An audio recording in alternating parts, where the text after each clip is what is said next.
नमो अरिहन्ताणं नमो सिद्धाणं नमो आयरिजाणं नमो उवध्यायाणं नमो Lowe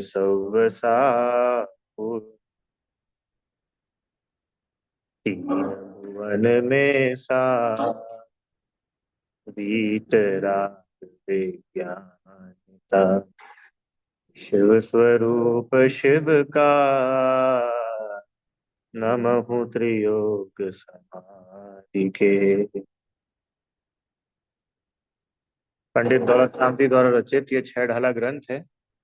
और इसकी तीसरी ढाल में सम्यक दर्शन के 8 अंग, ये विषय अपन लोग अभी पढ़ रहे हैं। ठीक है, एक बार छंद पढ़ते हैं, फिर आगे चलते। क्या लिखा? 12वां छंद है, हाँ।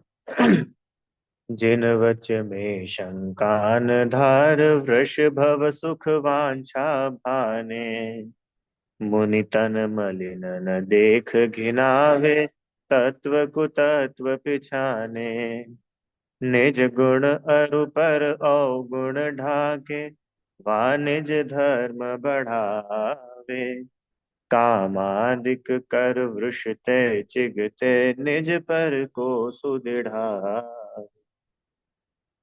सबसे पहला, जिनेन्द्र देव के वचनों में शंका नहीं करना निशंकित नाम का अंग कहलाता है। जिनदेव के वचनों में शंका नहीं करना माने जिनेन्द्र देव के जो वचन है, जिनेन्द्र देव द्वारा बताया गया जो वस्तु स्वरूप है वह यही है, किसी प्रकार का है, कुछ और अन्य नहीं है, ना किसी अन्य प्रकार का है। मैंने जो भगवान ने उपदेश दिया है, सर्वज्ञ वीतरागी भगवान का जो उपदेश है वो हर प्रकार से सत्य है, उसमें किसी प्रकार की कोई शंका का नहीं करना, ये निशंकित नाम का अंग है। दूसरा, निकांक्षित। निकांक्षित माने वृष भव सुख वांछा भाने। वृष मतलब धर्म, भव मतलब संसार। धर्म, धर्म के फल में सांसारिक सुखों की वांछा, धर्म के फल में सांसारिक सुख भोग इनकी कामना इच्छा आदि नहीं करना, ये निकांक्षित, कांक्षा का त्याग करना। धर्म के बदले में मेरे को ये मिल जाए ऐसी कांक्षा नहीं करना, ये निकांक्षित नाम का अंग है। दूसरा, निर्विचिकित्सा। तीसरा, निर्विचिकित्सा माने मुनिराज अथवा कोई भी ज्ञानी धर्मात्मा जीव, कोई साधर्मी या कोई भी सामान्य जीव, उनके मलिन शरीर को देखकर उनसे घृणा नहीं करना, घृणा का भाव नहीं करना, वह निर्विचिकित्सा अंग है। चौथा, उपगूहन। उपगूहन मतलब नहीं, अमूढ़ दृष्टि। अमूढ़ दृष्टि माने तत्व कुतत्व पिछाने। तत्व मतलब जो सही वस्तु स्वरूप है, कुतत्व मतलब जो वस्तु स्वरूप से विपरीत है। तो क्या सत्य है और क्या सत्य नहीं है, इसके बराबर परीक्षा करके सत्य का साथ देना, चाहे किसी की बातों में न आ जाना, ये अमूढ़ दृष्टि नाम का चौथा। पांचवा, उपगुहन। उपगुहन की चर्चा लास्ट क्लास में की थी अपन ने। उपगुहन मतलब दूसरों के दोषों को ढाकना और अपने गुणों को ढाकना। अपने गुणों का बखान नहीं करना और किसी अन्य के दोष पता चल जाए तो उसके दोषों का बखान नहीं करना, एक बात ये। दूसरा, अपने आत्मिक गुणों का विकास करना। दो बातें लिखी ना, निज गुण अरु पर अवगुण ढाके वा निज धर्म बढ़ावे, अपने आत्म धर्म आत्मा के गुणों का विकास करना, ये उपगुहन नाम का 5वें नंबर का अंग। ठीक है। उपगुहन क्यों नहीं करना? उपगुहन क्यों करना ने, अपनी बढ़ाई क्यों नहीं करना अथवा दूसरे की निंदा क्यों नहीं करना? क्योंकि कारण ये है, कारण ये है कि अपन अपनी बढ़ाई करेंगे तो भी उससे कुछ सार निकलने नहीं वाला, और हम दूसरे की निंदा करेंगे तो भी उससे कोई सार नहीं निकलने वाला। और ये बिल्कुल प्रैक्टिकल है।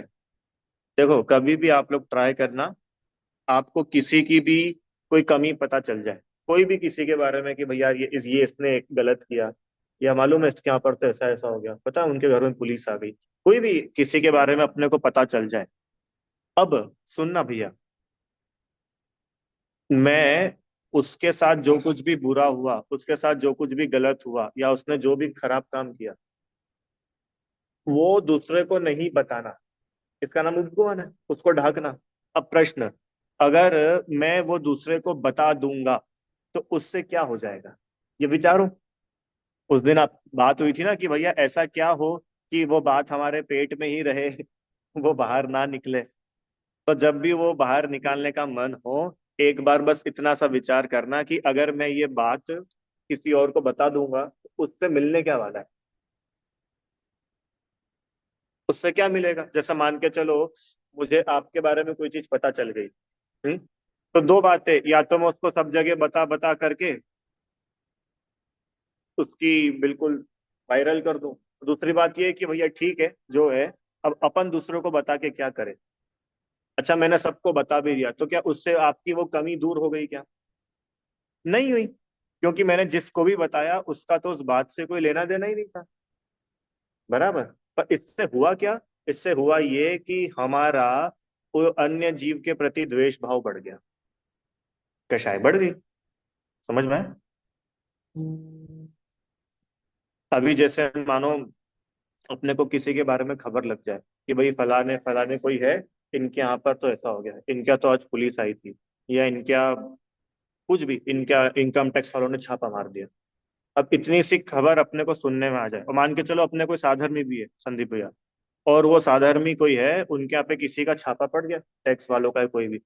अब अपना क्या कर्तव्य है कि पूरे समाज में घर घर जा जा करके लोगों को बताना कि भैया उनके यहाँ पे तो ऐसा हो गया, पता है 3 दिन से चल रही है खोजबीन, और इतना इतना हो गया, इतना। तो अगर मैं दूसरों को बता भी दूंगा तो उससे क्या होगा, क्या उसका सामने वाले के दुख कम हो जाएंगे, उसकी प्रॉब्लम को कुछ सॉल्यूशन मिलने वाला है? कुछ भी नहीं होगा। सिर्फ और सिर्फ हम कषाय बढ़ाते हैं और कुछ नहीं करते। इसलिए इतना सुंदर ये उपगुहन नाम का अंग है, ना अपने गुणों का बखान करना, ना अन्य के दोष पता चले तो उसको हाईलाइट करना। बराबर। एक बात और आई थी जो पिछली क्लास में रह गई थी करना, कि भैया फिर ऐसे अगर दूसरों के दोषों को ढांकते जाएंगे तो दूसरा तो सिर पे चढ़ जाएगा। अरे किसी के दोष है और उसके दोष को हम ढाक दे तो फिर वो तो बिल्कुल माथे पे ही चढ़ेगा। तो कंट्रोल भी तो बनाना पड़ेगा ना।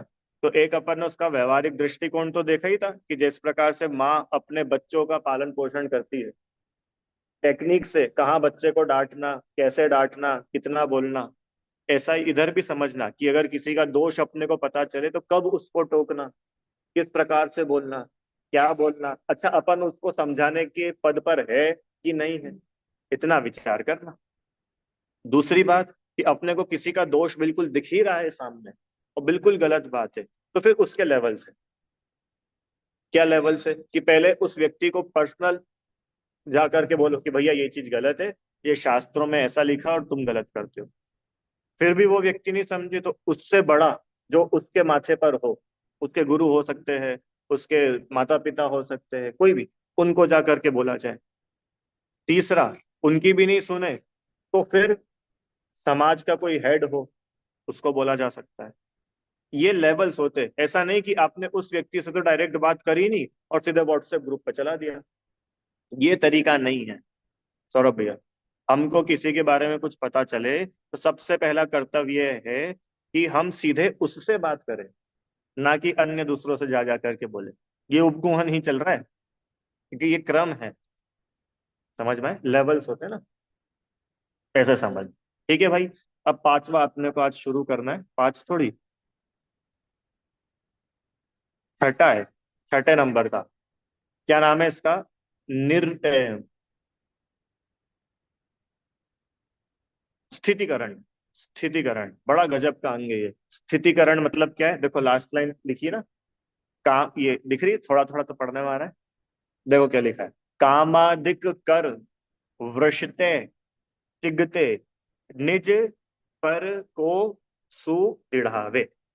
अब देखो इसमें एक शब्द आया वृष, वृष मतलब क्या होता है, अभी अपन ने पढ़ा ऊपर वाली लाइन में, धर्म। बढ़िया।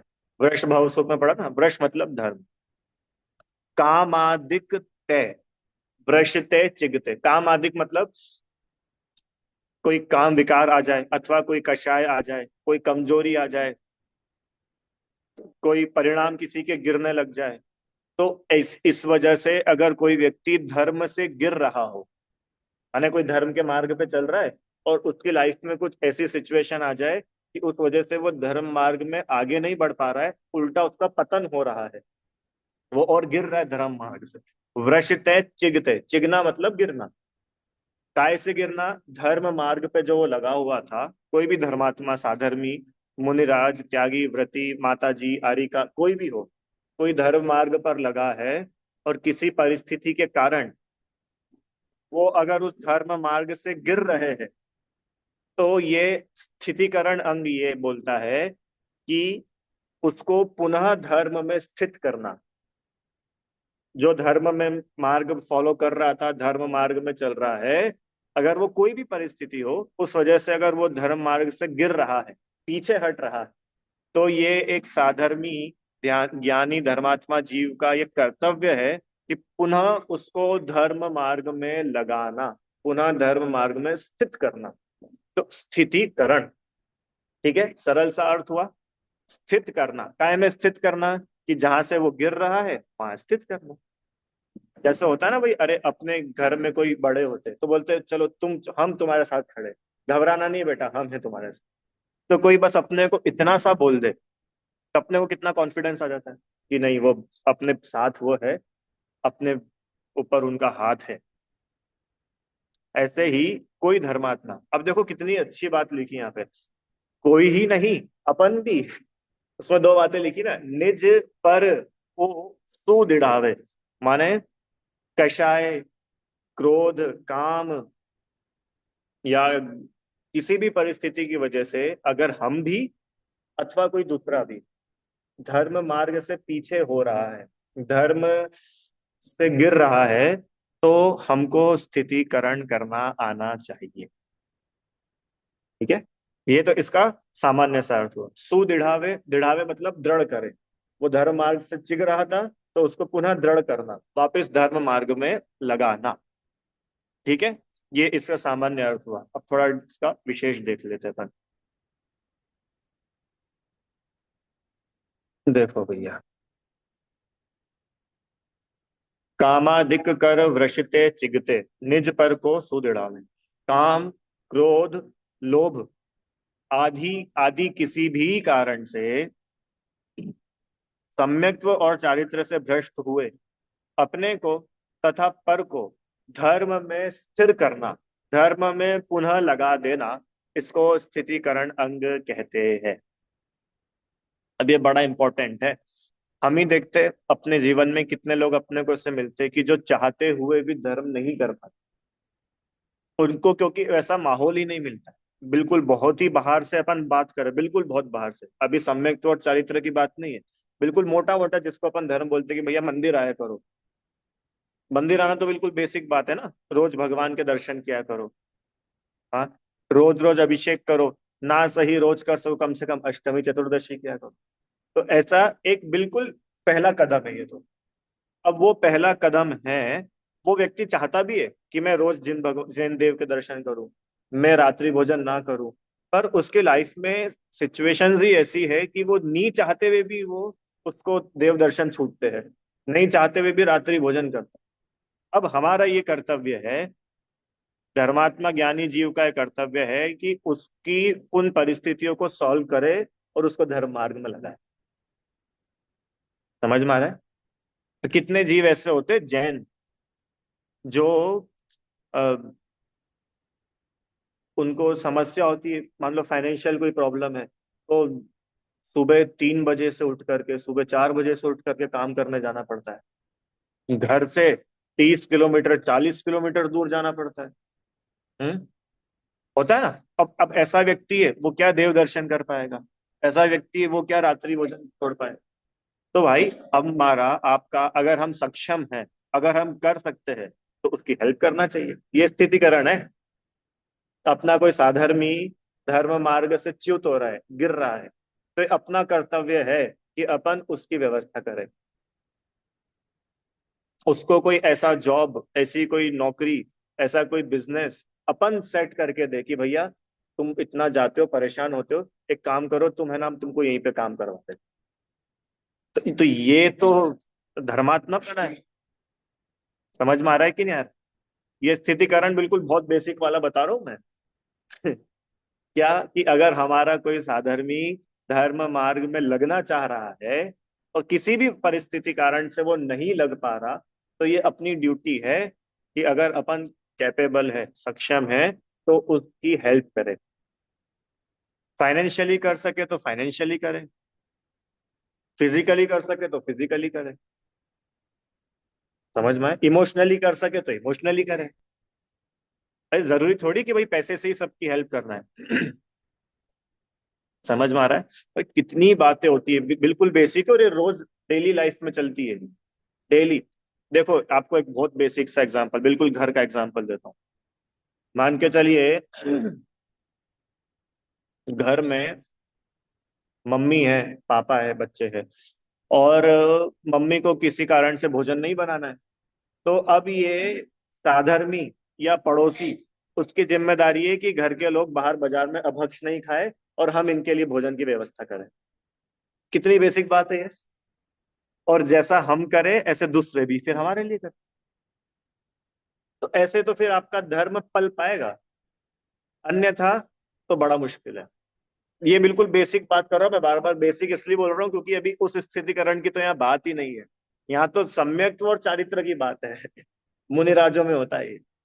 अभी तो मैं बिल्कुल बेसिक की भाई, अरे अपने भाई का बेटा या अपनी बहन के बच्चे या कोई भी हो, वो किसी दूसरे शहर से अपने शहर में आए हैं पढ़ने के लिए, तो वो बाहर कहीं रात्रि भोजन करना पड़े, बाहर कहीं होटल में खाना पड़े, ऐसी जगह हो जहाँ पे उसको मंदिर के दर्शन ही नहीं मिल रहे, तो ये हमारी जिम्मेदारी है कि उनको अपन व्यवस्था करके दें। ये स्थितिकरण है। वापस सम्यक दृष्टि, जीव का जीवन रूखा सूखा नहीं होता है। उसको देखो, जिसको धर्म से प्रेम है, उसको धर्म मार्ग पे चलने वाले हर एक जीव से प्रेम है। वो चाहता है कि कैसे भी करके व्यक्ति धर्म में लगा रहे। क्या गजब है। इसके लिए पेशेंस चाहिए। बिना पेशेंस वाला व्यक्ति नहीं कर पाएगा। अभी अपन कथा पढ़ने वाले इसमें आगे, बहुत सुंदर कथा है वारिशेन मुनिराज की, स्थितिकरण अंग में पढ़ेंगे उसको, तो समझ में आया। तो भैया अब किस किस वजह से कोई व्यक्ति धर्म मार्ग से गिर जाता है? पहली बात तो पहली शर्त कि वो धर्म मार्ग में लगा हुआ हो। लगा हुआ व्यक्ति तो गिरेगा। जो लगा हुआ ही नहीं है वो क्या गिरेगा?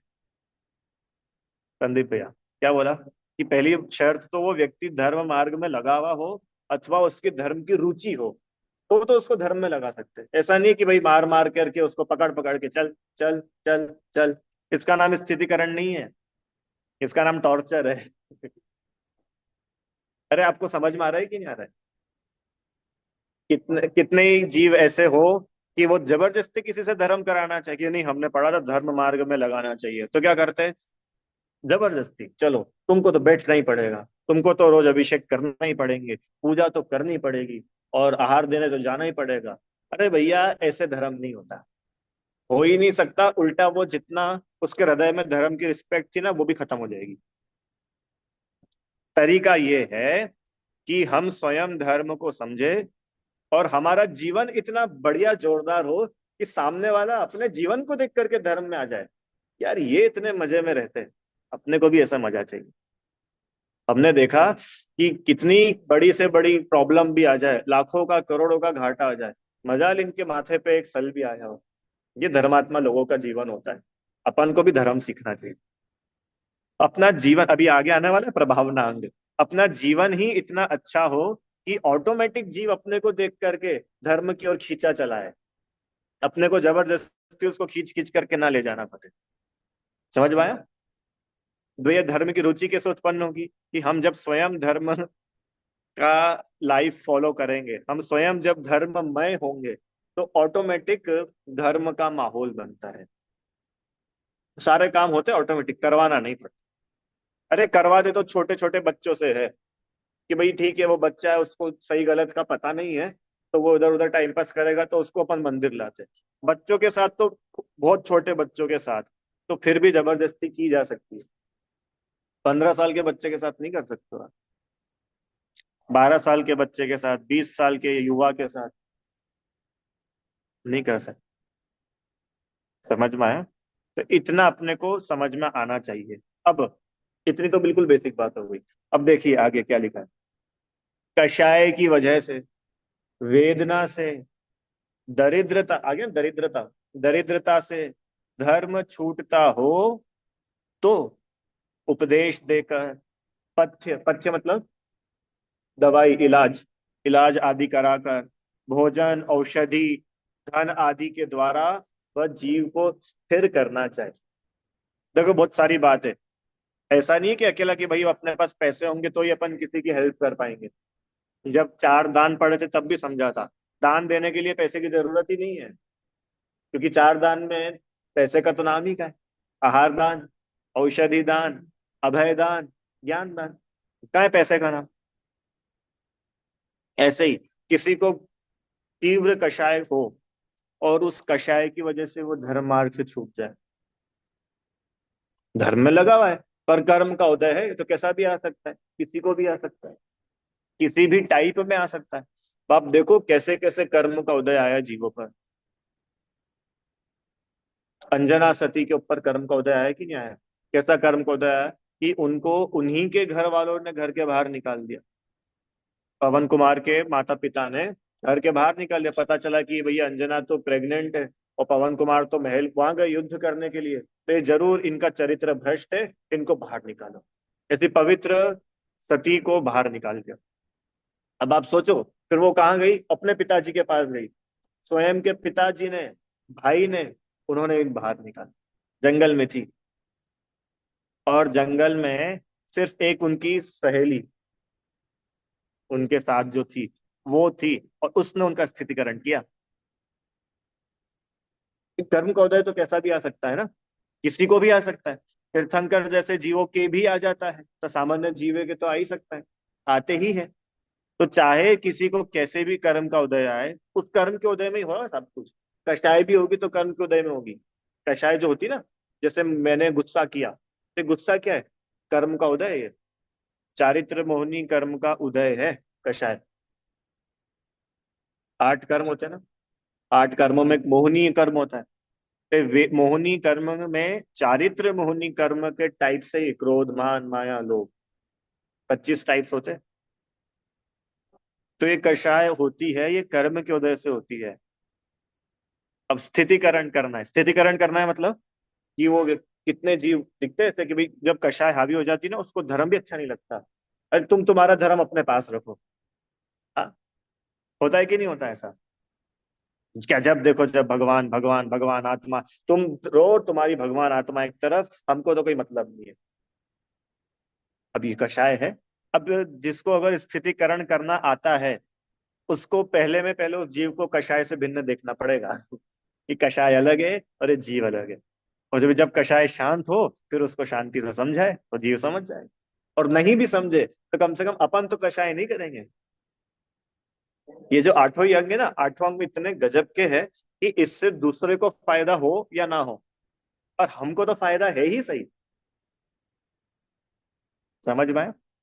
वेदना की वजह से, किसी को तीव्र वेदना हो रही हो। हम्म? होता है ना, कितनी बार कोई बीमारी हो गया, एक्सीडेंट हो गया, कितनी कितने केसेस होते हैं, वो तीव्र वेदना हो रही है, अब उस जीव के परिणाम गिर रहे हैं, नियम तोड़ने के भाव होते हैं, दीक्षा छोड़ने के भाव हो जाते हैं। भैया बहुत वेदना हो रही है, हमसे तो नहीं सही जा रही, अब हमको तो बॉटल चढ़वा दो, हमको तो खून चढ़वा दो। उसको बोल रहे भैया तुम्हारा चारित्र भ्रष्ट हो रहा है, तुमने मुनि व्रत धारण किए, तुमने अहिंसा महाव्रत धारण किया था। देखो तब जब तुमने दीक्षा ली थी उस समय कितने उत्कृष्ट तुम्हारे भाव थे, क्या गजब परिणाम थे। अभी ये क्षणिक कर्म का उदय आया है, इसमें व्यथित मत हो, घबराओ नहीं, हम है तुम्हारे साथ, पंच परमेष्टि है तुम्हारे साथ, बिल्कुल नहीं घबराओ। अब ऐसे उपदेश दे करके उस जीव को स्थितिकरण करना। यूं नहीं कि हाँ भैया वो तो दवाई मांग रहे थे तो सबने दवाई पिला दी, इसको स्थितिकरण नहीं बोलते। जैसे मान के चलिए कोई व्यक्ति अपने घर में ही है, अपने घर के कोई बुजुर्ग है, और उनका बिल्कुल अंत समय चल रहा है अंकल जी, समाधि की तरफ ही है, समाधि माने बिल्कुल मरण की तरफ ही है वो है। और अपने को मालूम है कि भैया जीवन भर जो है दादी ने रात्रि भोजन नहीं किया, इनफैक्ट सूर्यास्त के बाद पानी भी नहीं पिया, तो अच्छा सदाचार में उनका जीवन था, सब कुछ था। पर अंत अंत में बीमारी हुई, जो भी हुआ, भैया गले सूखने लग गए, हमारे तो होठ सूख रहे, कुछ कहा नहीं जा रहा है, भैया पानी पिला दो, ए बेटा पानी पिला दो। तो दादी अगर कराह भी रही हो, तड़प रही हो, तो सच्चे साधर्मी का ये कर्तव्य है कि उन्हें पानी ना पिलाए। तो सुनने में कितना खतरनाक लग रहा है क्या भैया, तुम मरते, जीव मर जाएगा और तुमको पानी की चिंता। अरे भैया, तो तुम पानी पिलाएंगे तो भी मरेगा तो सही ना, कि अमर हो जाएगा? पानी पीने के बाद अमर हो जाएंगे क्या? अरे आयु तो फिर भी छूट, देह छूटनी की नहीं छूटनी है? छूटनी है। तो भला इसमें है ना कि तुमने जो प्रतिज्ञा ली थी, तुमने जो नियम लिए थे।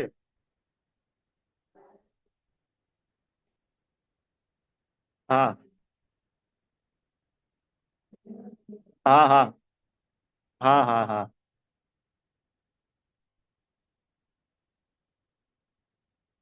हाँ। तो क्योंकि उनके स्वयं के भाव तो वैसे थे ना। अभी वही तो बात बता रहा हूँ कि भाई उसको पानी पिलाना वो उपाय नहीं है। अगर वो सेठ जी पानी पी भी लेते तो कोई स्वर्ग में तो नहीं चले जाते, क्योंकि प्रतिज्ञा तो तोड़ी ना उन्होंने। प्रतिज्ञा क्या थी कि जब तक इसमें ये जलता रहेगा, जब तक हम सामायिक करेंगे सब प्रकार के आहार का त्याग है। और उनकी पत्नी आ करके उसमें तेल डाल रही थी, तो भाई सेठ जी के प्राण छूट गए, और फिर वो सेठ जी मर करके क्या बन गए? और वो मेंढक कहाँ गया फिर?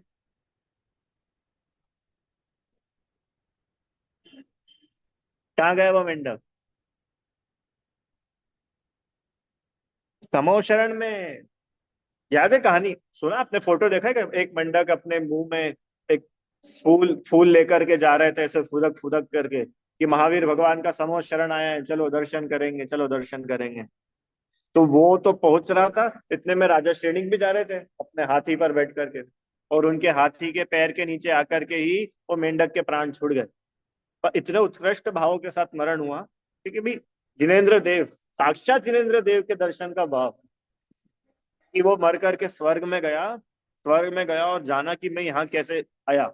तो उसको अवधि ज्ञान से जान लिया कि भाई अपन तो है ना तीर्थंकर देव के दर्शन करने जा रहे थे, मेंढक की पर्याय में थे, और वो हाथी के पैर के नीचे आकर के अपनी वो हो गई। अब आप सोचो, वो जीव स्वर्ग में देव बना, और देव बन करके झट से समो शरण में आया, और राजा श्रेणिक नहीं पहुंच पाए जब तक।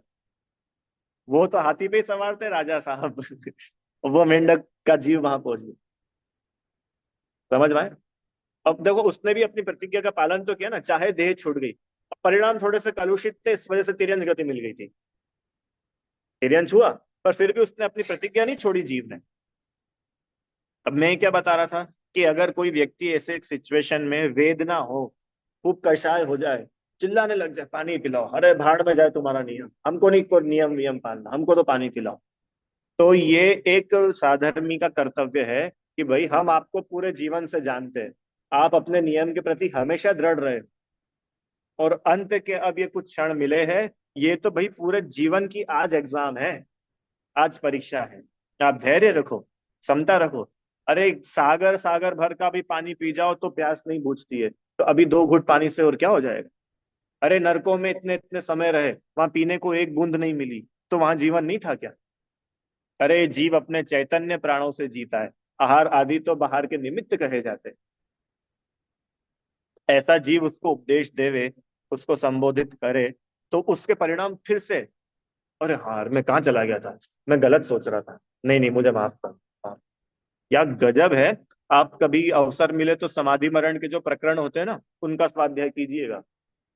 बहुत सारे ग्रंथों में दिया ही है, भगवती आराधना इसमें, सागर धर्मामृत में है, मरण कंडिका, ऐसे बहुत सारे ग्रंथ लिखे ओनली समाधि के बारे में, उसमें बता कि समाधि के टाइम कैसे कैसे भाव हो जाते हैं जीव के।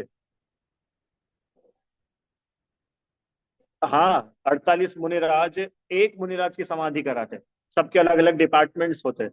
तो अभी अपने को समझना चाहिए कि कैसे जीवों के परिणाम गिर जाए, इसके चांसेस बहुत ज्यादा होते हैं।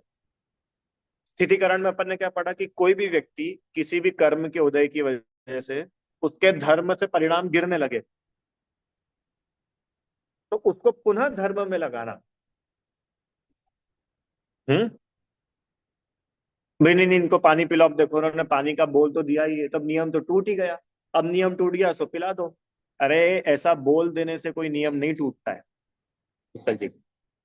मैंने मान के चलिए मेरा रात्रि भोजन का त्याग है, पानी रात में पानी पीने का मेरा त्याग है, और मैं बहुत बीमार हूँ, तो बहुत तड़प रहा हूँ, और मैं चिल्ला दूं, अरे भैया कोई पानी पिला दो, अरे बेटा कोई पानी ले आओ, तो बोल देने से नियम नहीं टूटता है, क्योंकि सोचता ना भैया अब देखो अब नियम तो इनका टूट ही गया है, तो इनको पिला ही दो पानी। नहीं टूटता है नियम। उस दिन पढ़े थे अपन ने पहले, नियम टूटने के 4 स्टेप्स होते हैं: अतिक्रम, व्यतिक्रम, अतिचार, अनाचार। अतिक्रम मतलब कि सिर्फ एक थॉट आया, सिर्फ एक सोच आई। व्यतिक्रम कि अब जो मेरे को सोच आई थी पानी पीना है, अब मैंने लोगों को बोल भी दिया मेरे को पानी पिला दो। अतिचार, सामने वाला मेरे लिए पानी ले भी आया और मैंने एक आध घूंट पी भी लिया, अभी भी नियम नहीं टूटा है, अभी भी मेरे को अंदर में खेद तो है, पर क्या करूं मुझसे रहा नहीं जा रहा था। और अनाचार कि अब तो मैं ऐसा फ्री हो गया कि भाड़ में जाए कुछ, अपने को तो पीना है तो पीना है। अब जाके नियम टूटा है। शुरू के जो 3 थे उसमें नियम नहीं टूटा था, उसमें नियम में दोष लगा था। दोष लगना और टूटना दोनों में अंतर है। समझ में आया? अब ऐसा जी स्थितिकरण कौन करा पाएगा कि जिसको खुद को इतना पता होगा, नहीं तो घर वाले तो भैया पिला दे पानी। क्या है, जो निर्यापक होते हैं, निर्यापक मतलब जो समाधि में हेल्प कर रहा है, उसका केयर टेकर, वो इतना ज्यादा समझदार, इतना ज्यादा स्मार्ट होना चाहिए कि उसको हर चीज की भली भली खबर हो कि क्या रोग है, इसका क्या उपचार है, कब तक उपचार बाहरी कराने की आवश्यकता है, कि इनके परिणाम शांत बने रहे, इन सब चीजों, और जिसको इन सब का ज्ञान होगा वो स्थितिकरण कर पाएगा। दरिद्रता से धर्म छूट, दरिद्रता की तो बात कर ही रही ना, किसी के पास में भैया खाने को रोटी नहीं है, घर में अनाज तक नहीं है, चूल्हा जलाने को किसी के घर में गैस तक नहीं है, लकड़ी नहीं है, अब उस व्यक्ति को क्या, वो कैसे मंदिर आएगा, क्या करेगा? तो एक जो बेसिक मिनिमम नीड्स होती है, वो अपन किसी के लिए हेल्प कर दे, मान कषाय से नहीं, मान कषाय से नहीं, साधर्मी वात्सल्य से। समझ में आया? ये स्थितिकरण है। ठीक है भाई। देखो, देखो क्या लिखा है इसमें। कोई पुरुष, सुनिए भैया, कोई पुरुष पहले सम्यक दर्शन सहित श्रद्धानी तथा व्रत संयम सहित चारित्र धारक था। पश्चात मतलब बाद में किसी प्रबल कषाय की वजह से, ये इसमें रत्नाकरण शावकाचार्य, आप सामने आ जाओ, बोले दिख रहा है थोड़ा थोड़ा पढ़ने में, खोटी संगति से, रोग की तीव्र वेदना से, दरिद्रता से, है, मिथ्या उपदेश से, अभी तक तो सही मार्ग में लगा था पर ऐसा खोटा उपदेश दिया, किसी को ऐसी संगति मिली कि धर्म मार्ग से ही भटक गए, अन्य धर्म को फॉलो करने लग जाए।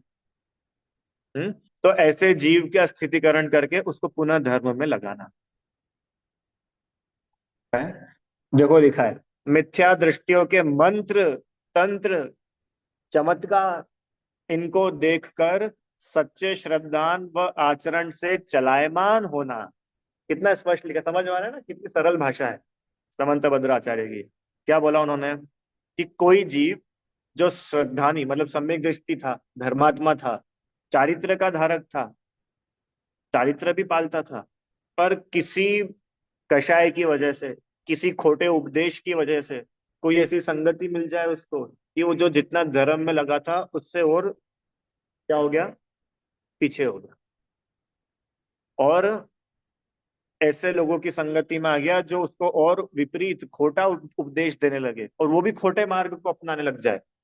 ऐसी स्थिति में उसको देखकर, उसको विचलित होता हुआ देखकर, जिनका धर्म में वात्सल्य है, ऐसे धर्मात्मा पुरुष, कौन कौन करेगा स्थितिकरण? जिनका खुद का धर्म में विश्वास है, जिनको खुद को धर्म अच्छा लगता हो, वही तो दूसरे को धर्म में लगाएगा। तब स्थितिकरण के लिए सबसे पहली आवश्यकता क्या हो गई? कि पहले खुद धर्म में लगो। ऐसा नहीं कि भैया ये अच्छा पढ़ाया, अब से तो हम एक एनजीओ खोलेंगे और लोगों को पकड़ पकड़ के धर्म में लगाएंगे। हाँ, सही है भैया। दया करो पहले अपने पर, सिद्धांत है जीवन का अंकल जी। क्या? सबसे पहली दया अपने पे करो। अपन अपने पे दया करेंगे तो दूसरों पर दया होगी। तीर्थंकर देव ने जगत का ध्यान नहीं दिया, उन्होंने तो एक अपना आत्म कल्याण किया। फिर जो दिव्य ध्वनि खिरी, तीन लोक का कल्याण हो गया। समझ में आया? इसके लिए यहाँ पे उन्होंने बहुत अच्छी बात लिखी कि ऐसा जीव जो धर्म में वात्सल्य रखता हो, धर्म में प्रवीण हो। प्रवीण हो मतलब होशियार हो, अच्छी बुद्धि वाला हो कि भाई क्या करना क्या नहीं करना। ऐसे पुरुष उसे उपदेश आदि देकर पुनः सच्चे श्रद्धान व आचरण में स्थापित कर दें, उसे स्थितिकरण कहते हैं। समझ में आया? स्थितिकरण बहुत सरल सा लिखा। कामादिक कर वृष्टे चिगते। कामादिक मतलब काम, क्रोध, वेद, कषाय, इनकी वजह से कोई अगर धर्म से गिर रहा हो, अपन भी या कोई और भी, उसको पुनः धर्म में लगाना। समझ में आया? यहाँ ऐसा विशेष जानना, किसी धर्मात्मा अव्रत सम्यक दृष्टि तथा व्रति पुरुष के परिणाम यदि रोग की वेदना, दरिद्रता, वियोग से धर्म से चिक जाए, वाह, तो धर्म से प्रीति करने वाला समझदार पुरुष उसे धर्म से छूटता जानकर उपदेश आदि देकर धर्म में स्थिर कर दे। देखो, छोटा बच्चा होता है ना, वो रोता है, स्कूल नहीं जाना, स्कूल नहीं जाना, नहीं पढ़ाई नहीं करना, हर कोई रोता है। पर मम्मी पापा ये समझते हैं कि स्कूल कितना इंपॉर्टेंट है, तो कैसे भी करके उसको भेजते कि बेटा तू जा, तेरे को मिठाई खिलाएंगे, तेरे को घुमाने के लिए ले जाएंगे, तो स्कूल से आएगा ना फिर तेरे को कपड़े दिलाने ले जाएंगे अभी स्कूल से। तो ये माता पिता समझते कि पढ़ाई की क्या वैल्यू है, और फिर जो पढ़ाई से भाग रहा है उसको पढ़ाई में कैसे लगाए। समझ में आया? ऐसे ही धर्मात्मा जीव जानता है धर्म की क्या वैल्यू है। देखो आगे लिखाई है, हे धर्म के इच्छुक धर्मानुरागी, सुनो। माने तुम इच्छा तो कर रहे हो धर्म की, पर वो धर्म मार्ग में तुम चल नहीं पा रहे हो, इसलिए तुम सुनो। यह मनुष्य भव, वाह, उसमें उत्तम कुल, इंद्रियों की शक्ति और धर्म का लाभ, ये सब बहुत दुर्लभ चीजें मिली है। वास्तव में अपन ने पंच परावर्तन पढ़े थे ना, ये मनुष्य भव बहुत कठिनाई से मिलता है, बहुत कठिनाई से। अनंतो अनंतो भव बीत जाए और फिर एक आध भाव कभी मनुष्य का मिले तो मिले, ऐसी दशा है। अनंत मतलब समझते हैं आप? इतना लंबा काल निकल जाए तब कभी एक आध भाव मनुष्य का मिल जाए तो मिल जाए, और मनुष्य बन जाए, और मनुष्य बनने के बाद में उत्तम कुल मिल जाए, जैन कुल मिल जाए, देव शास्त्र गुरु मिले, सारा शरीर व्यवस्थित मिल जाए, कितनी दुर्लभ। और उसके बाद भी धर्म लाभ मिल जाए। हम्म। वरना कितने ही जीव इस समय ऐसे होंगे कि जो अभी टाइम पास कर रहे होंगे, पाप कर रहे होंगे, कषाय कर रहे होंगे, और उन्हीं जैनों में कुछ जीव ऐसे छठे छटाए हैं जो ये समय अपने आत्म कल्याण के लिए निकालता है। कितना दुर्लभ है। सुनो, इनका वियोग हो जाने के बाद पुनः देखो आएंगे ना, पुनः इनका मिलना अनंत काल में भी कठिन है। अभी आप जैन हुए ना अपन लोग, वापस कब जैन होंगे? वापस कब जैन होंगे? अनंत काल में भी पॉसिबल, ऐसा नहीं लिखा, कठिन है। क्या है कि प्रथमान योग पढ़ करके हमको थोड़ा सा ओवर कॉन्फिडेंस हो जाता है कि भैया वो तो 10-10 भाव में जैन बनते हुए आए, हमने देखा। इस भाव में मुनि बने, फिर स्वर्ग में गए, फिर मुनि बने, फिर स्वर्ग में गए, फिर मुनि बने। क्यों? पांचनाथ भगवान के 10 भाव। तो वो तो कितनी फ्रिक्वेंटली जैन बन गए थे, तो हम भी बन जाएंगे। क्या हुआ इस भाव में कल्याण नहीं होगा तो? अभी देखना, हम स्वर्ग में जाएंगे फिर जैन बन जाएंगे। अरे कुछ नहीं होता है, इस भ्रम में मत रहना। अनंत जीवों में से एक आध जीव की कथा आती है प्रथमान योग में, और वो भी उसके लिए आती है कि धर्म मार्ग श्रेष्ठ है ये बताने के लिए। समझ में आया? इसलिए इस भ्रम में मत रहना कि अपन तो भैया जैन बनते ही रहेंगे, ये चांस मिलता रहेगा। कोई नहीं मिलता है। कितना सुंदर है उस पंक्ति में लाइन, उस भजन में पंक्ति, यदि अवसर चूका तो भव भव पछताए, फिर काल अनंत अरे दुख का घन छाएगा, यह नर भव कठिन महा किस गति में जाएगा। कि नहीं नहीं, हमको तो नर भव मिल जाएगा। कि सुन, नर भव भी पाया तो जिन श्रुत नहीं पाएगा। अरे कितने हैं मनुष्य, सबको जिनवाणी मिल गई क्या? सबको देवशास्त्र गुरु मिल गए क्या? और ये भी वही है जिनको अनंत भवों में एक बार चांस मिला, अनंत काल में एक बार। ये भी वही है जो सड़क पे कचरा उठाते ना, ये भी वही मनुष्य है। जो भीख मांगते ना, ये भी वही मनुष्य है। जो ठेला गाड़ी चलाते ना, जो मजदूरी करते ना, ये भी वही मनुष्य है। जो घर घर जाकर के बर्तन साफ करते ना, ये भी वही मनुष्य है जो मनुष्य अपन है। जितनी दुर्लभ पर्याय उनकी है, वैसी अपनी है। अब सोचो, इतनों में भी अपने को देवशास्त्र गुरु मिल गए, जैन कुल मिल गया, जिनवाणी माता मिल गई, सोचने समझने की शक्ति मिल गई, सोचने समझने की रुचि भी मिल गई, इंटरेस्ट भी, तभी तो अपन आ रहे हैं यहाँ पे। सर्व अनुकूलता है, सर्व अनुकूलता। और फिर भी तुम इस धर्म मार्ग को छोड़ो, तो ये ठीक नहीं। क्या स्थितिकरण चल रहा है? इसलिए कर्म के उदय से प्राप्त हुए रोग, वियोग, दारिद्र आदि के दुखों से कायर होकर आर्त परिणामी होना योग्य नहीं है भैया। डरो मत, तुम कायर मत बनो। तुमने मुनि दीक्षा ली ना, ये बड़े धैर्य का काम था, बहुत धीरज चाहिए इसमें, बहुत शक्ति चाहिए। तुमने तो इतना बड़ा काम किया है महाव्रत धारण करने का। अब अंत समय में कायर मत हो, ऐसा उपदेश देते आचार्य हो। दुखी होने पर, आहा, दुखी होने पर तो कर्म का और अधिक बंध होगा। व्याकुल होना तो दुख से बचने का कोई उपाय नहीं। टेंशन करने से दुखों से बच जाते हैं क्या? और अगर हो तो मत करो टेंशन, चलो 2 घंटे 5 घंटे दिन में निकालो, बैठ के क्या करेंगे? टेंशन। तो क्या दुखों से बच जाते हैं क्या कोई?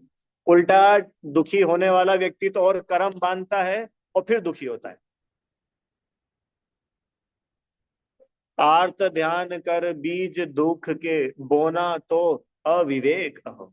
आर्त ध्यान करके दुख के बीज बो, ये तो समझदारी की मूर्खता है।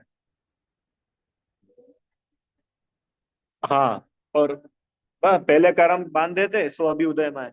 अभी भी तुम शांति नहीं रखोगे, फिर दुखी होगे, भविष्य में क्या होगा फिर? वही चलता रहेगा।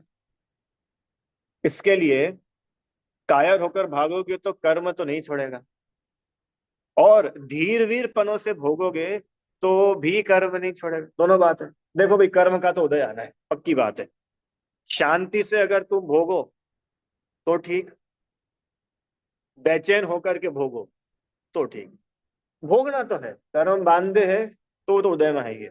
चाहे तीर्थंकर हो, चाहे सामान्य व्यक्ति। आए थे कि नहीं? आदिनाथ भगवान को कर्म बांधा था ना, उदय में आया था कि नहीं? तो उन्होंने शांति से भोगा। पार्श्वनाथ भगवान ने कर्म बांधे थे तो कमठ ने उपसर्ग किया, उदय में आया कि नहीं आया? मुनि राजों पर भी आया कि नहीं आया कर्मों के उदय? फिर दुर्गति का कारण यह कायरता है, उसे धिक्कार हो। तो अब आप साहस धारो। बहुत गजब है। इस दुखम काल में जो मनुष्य है वो अल्पायु और अल्प बुद्धि के लिए उत्पन्न होते हैं। वो अल्प बुद्धि और अल्पायु भी इन चीजों में अपन वेस्ट कर देंगे तो फिर क्या मनुष्य पर्याय की सार्थक? इसके लिए सम्यक ज्ञान प्राप्त करो और कर्मों को जीतने का उपक्रम करो, उद्यम करो। ये ही करने योग्य है, कायर होना योग्य नहीं। इस प्रकार से हम देखो, ये किसी दूसरे के लिए उपदेश नहीं है, अपने लिए है। निज पर को जो स्वयं धर्म में स्थित होगा, वो अन्य को धर्म में स्थित कर पाएगा। समझ में आए ना? तो हम स्वयं धर्म मार्ग में लगे, धर्म में स्थित होवे। हाँ, और हम धर्म में स्थित है और कोई अपने को ऐसा मिलता हो जो धर्म मार्ग में स्थित ना हो, तो उसको धर्म मार्ग में लगावे। ये स्थितिकरण अंग है। देखो, यहाँ पे ये नहीं बोला कि कर्मों का उदय नहीं आएगा। यहाँ पे ये नहीं बोला कि अब देखो, अब तो तुमने धर्म का रास्ता चुन लिया है, अब तो तुम्हारे मजे ही मजे। कितने लोगों का ऐसा प्रश्न होता है ना कि भैया ये बाकी दुनिया पर तो कष्ट आए तो ठीक है, धर्मात्माओं पर भी कष्ट आ जाते हैं, तो फिर धर्म करने का मतलब ही क्या रहा। जबकि कितनी बार तो ऐसा देखने में आता है धर्मात्माओं पे ज्यादा कष्ट आते हैं, और जो व्यक्ति धर्म ध्यान नहीं करता हो, सदाचार आदि नहीं पालता हो, वो मजे में रहता है। कितनी बार ऐसा भी देखने में आता है। तो उनके लिए उपदेश है कि भाई देखो, धर्म तो हमेशा सुख का ही कारण है। अभी वर्तमान में जो दुख दिख रहे हैं, ये पहले तुमने जो कर्म बांधे थे, पाप बांधा था, उसका फल है। अभी जो तुम धर्म कर रहे हो, इसके फल में तो गारंटी से सुख ही मिलेगा। अगर धर्म के फल में भी दुख हो, तो फिर सुख का मिलेगा। समझ में आए? तो इस प्रकार से ये स्थितिकरण अंग का स्वरूप अपन ने पढ़ा कि बहुत जोरदार दिया। देखो इसमें तो रोग का दिया है आगे, कि कोई व्यक्ति को रोग बहुत ज्यादा हो जाए, ज्ञान से चलायमान हो जाए। कितने लोग अपने ज्ञान आउट हो जाते हैं, आउट ऑफ कंट्रोल हो जाते हैं, होता है ना, अपना मेंटल खो देते हैं। अंत समय में ऐसी दशा हो जाती है, कुछ भी बोलने लग जाते हैं, कुछ भी करने लग जाते हैं। व्रत भंग करे, अकाल में भोजन पानी आदि मांगने लगे, आगे ना वही बात, त्यागी हुई वस्तु को चाहने लगे, तो उसकी अवज्ञा नहीं करे, किंतु उस पर दया करे। वाह, क्या बात। ऐसा नहीं लिखा कि अरे अरे अरे अरे, तो पापी है पापी है, चलो हटो। ऐसा बोल के उसकी अवज्ञा नहीं करे, उस पर दया करे। उसने जीवन भर धर्म पाला है, अंत समय में परिणाम बिगड़ रहे हैं, पर उसको छोड़ देना नहीं, उस पर दया करके उसको पुनः धर्म में लगा। बहुत सुंदर है भैया। तो आप लोग सब पढ़ना, बहुत अच्छा दिया है इसमें, बहुत बढ़िया। ये रत्नग्रंथ शावकाचार में शुरू शुरू में ही 17 नंबर श्लोक के पहले, मतलब 16वें नंबर श्लोक में पूरा दिया हुआ है। सब लोग इसको देखना जरूर, अच्छा है। चलो अब इतना ही करते। वारिशेन मुनिराज की कथा है, उसको कल ले लेंगे अपन। स्थितिकरण अंग में प्रसिद्ध हुए वारिशेन मुनिराज। हर अंग में कोई कोई कथा अपन ने देखी ना, तो ऐसे ही जो स्थितिकरण नाम का अंग है, इसमें वारिशेन मुनिराज प्रसिद्ध है। इनकी कथा अपन कल देखें। अभी किसी को प्रश्न है तो आप पूछ लीजिए, बोलो। हाँ जी सर, मुझे ये पूछना था कि एक बच्चा जो है वो पाठशाला आता था, लेकिन एकदम से बच्चे ने आना बंद कर दिया। वो कहता है कि मेरे साथ के बच्चे नहीं है, एक्चुअली छोटे बच्चे आते हैं, 5 इयर्स के ज्यादा आते हैं, हम्म। वो 10 to 12 इयर्स का है। तो उसको कोई हम्म। अपना मतलब उसको लगता है मेरे फ्रेंड्स कोई आते नहीं है, जो आते थे एक दो वो भी अब आना बंद हो गए हैं। तो उस बच्चे को हम्म। मैंने ट्राई किया पाठशाला में बुलाने के लिए। उसकी मम्मा को भी मैंने बोला कि एक बार आप लेके आओ, मैं उसके लिए अलग से क्लासेस लगा लूंगी। लेकिन वो हम्म। मतलब रिस्पॉन्स नहीं आ रहा दोनों को। तो उसको उसमें मतलब बुलाना करना ये भी स्थितिकरण में आएगा, क्योंकि बच्चा आएगा हाँ नहीं तो पढ़ेगा देखो, भी नहीं। सही बात है, बढ़िया। अच्छा, सुन लिया आपने प्रश्न इन्होंने जो बोला कि भाई कोई बच्चा पाठशाला में आता था, अब नहीं आने लगा। क्यों नहीं आने लगा? कि भाई उसके फ्रेंड्स नहीं आते हैं, बाकी बच्चे बहुत छोटे छोटे बच्चों के साथ हमको बैठना नहीं है। तो फिर अब उस बच्चे को भी हम पाठशाला में लेकर के आते हैं, तो फिर ये भी स्थितिकरण ही है क्या? कि है। अरे धर्म मार्ग में किसी को भी जिस किस प्रकार से लगाना, वो सब स्थितिकरण ही कहलाता है। बस बात इतनी है कि वो जीव भी धर्म मार्ग में लगने का इच्छुक हो गए। अगर उसके इंटरेस्ट नहीं हो, तो उसका इंटरेस्ट डेवलप कराना, ये स्थितिकरण है। बढ़िया है, अच्छा है। पाठशाला कितनी बार होता है ना, पाठशाला चालू होती है जब तो बहुत बच्चे आते हैं, और 1 हफ्ता 2 हफ्ता 3 महीना 4 महीने बाद तो भैया एक दो बच्चा भी नहीं दिखता। तो भैया वो इंटरेस्टेड तो थे इतने सारे बच्चे, जब भी तो आए थे। अब गिनती इतनी कम हो गई है, इसका मतलब कि रुचि है, पर वो आ नहीं पा रहे। कुछ भी कारण हो सकता है, कोई की कोचिंग होगी, किसी को कुछ होगा। तो सबसे बात करके और उसका एक सॉल्यूशन निकालना चाहिए। ये स्थिति का है। ठीक है। और कुछ बोलना है क्या आपको?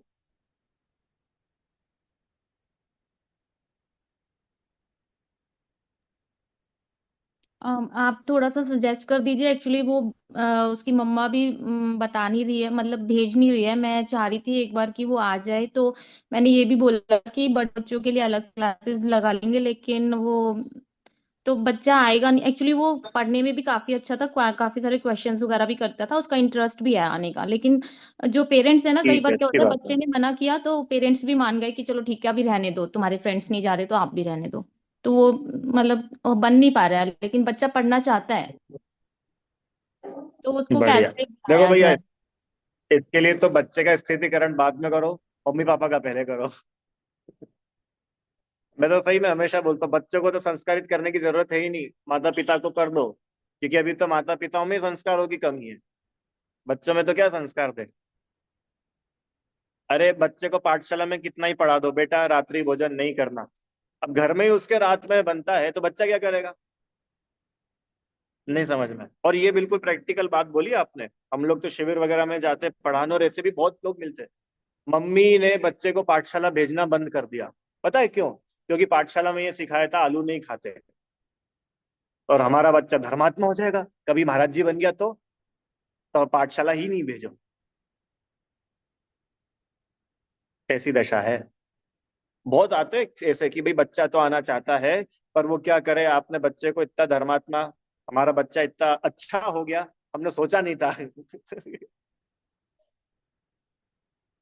तो भैया ऐसे केस में तो माता पिता का स्थितिकरण करना चाहिए, बड़ों के लिए होनी चाहिए।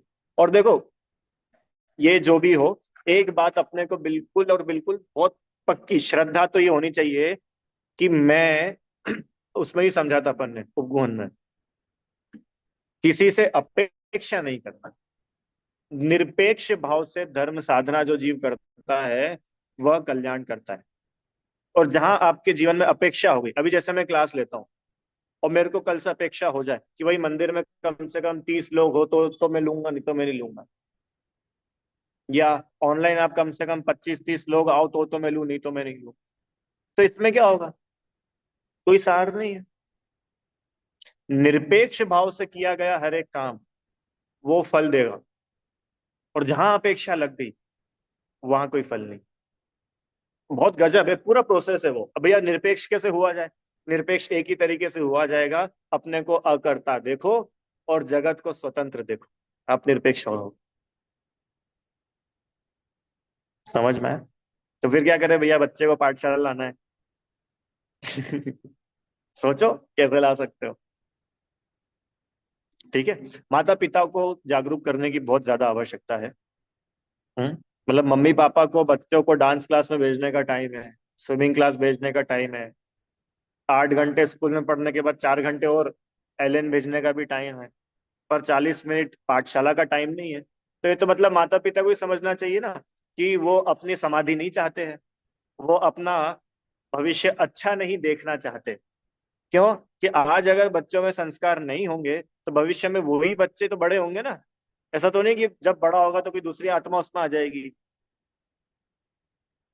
ये बहुत ज्यादा आवश्यकता है। इसके लिए बच्चों को तो शिक्षित होने की जरूरत है ही, मम्मी पापा भी शिक्षित होवे।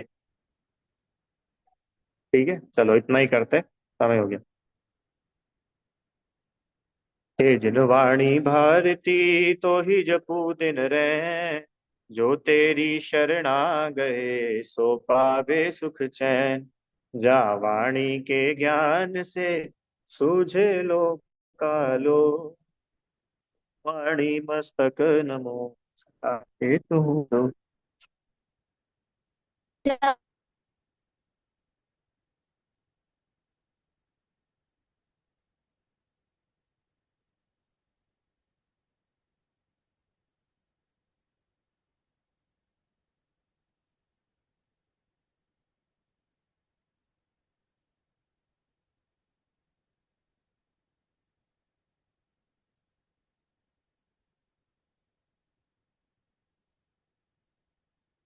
जय बोलिए द्वादशांगमयी जिनवाड़ी माता की जय।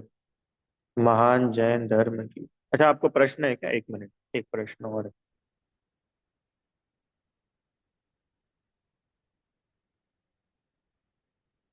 बोलिए।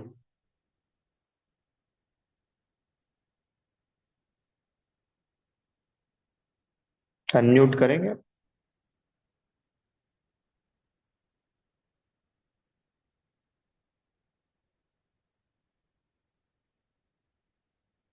हम्म। इनका प्रश्न है राजुल जी बड़जात्या।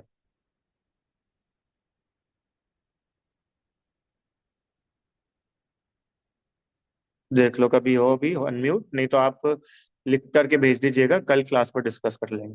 ठीक है।